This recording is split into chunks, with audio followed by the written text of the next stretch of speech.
విజయవాడలోని అంబేద్కర్ విగ్రహ నామ ఫలకాలను ధ్వంసం చేయడంపై మాజీ మంత్రి సీదిరి అప్పలరాజు అభ్యంతరం వ్యక్తం చేశారు.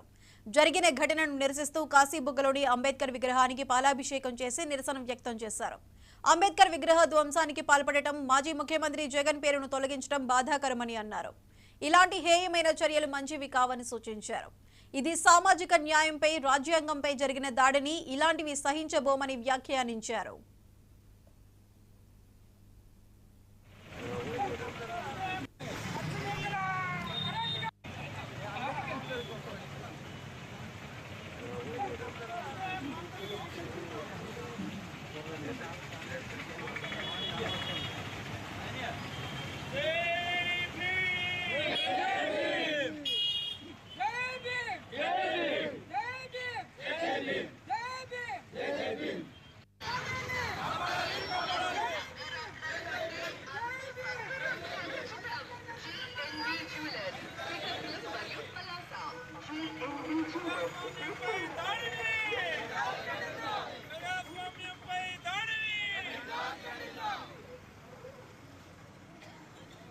రాష్ట్రంలో సామాజిక న్యాయం జరగాలని, సామాజిక సమతుల్యత నెలకొల్పాలని, ఆర్థిక అసమానతలు తొలగాలని తనకిచ్చినటువంటి 5 సంవత్సరాల కాలం రాజకీయాలకంగా, ఆర్థికంగా, ఆర్థికంగా ఎలాంటి వివక్ష లేకుండా ప్రజలందరికీ మంచి చేయాలి.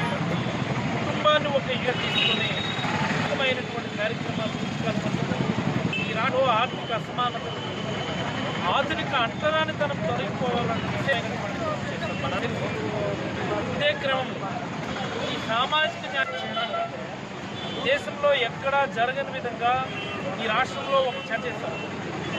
బీసీ, ఎస్టీ, మైనారిటీలు అన్ని నామినేటెడ్ పదవుల్లో, అన్ని రకాల నామినేటెడ్ వర్క్స్లో, మరి అలాగనే మహిళలకు కూడా 50% రిజర్వేషన్ ఉండాలని శిల్పం అన్న పేరిట సుమారుగా ఒక 120 అడుగుల విగ్రహాన్ని, అంబేద్కర్ విగ్రహాన్ని, నిలువెత్తు విగ్రహాన్ని, అలాగే ఒక విజ్ఞాన కేంద్రాన్ని, ఒక మ్యూజియంని విజయవాడ నడిబొడ్డుని ఏర్పాటు చేస్తే ఆ మాన్యుమెంటల్ స్ట్రక్చర్స్ని డ్యామేజ్ చేసే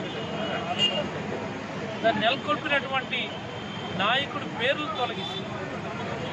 విగ్రహం పైన ఫోకసింగ్ లైట్లు ఆపరేషన్ తీసుకున్నటువంటి దుశ్చర్య ఈ రాష్ట్రంలో ప్రజాస్వామ్య పరిపాలన ఎలా ఉందని చెప్పడానికి నిదర్శనం.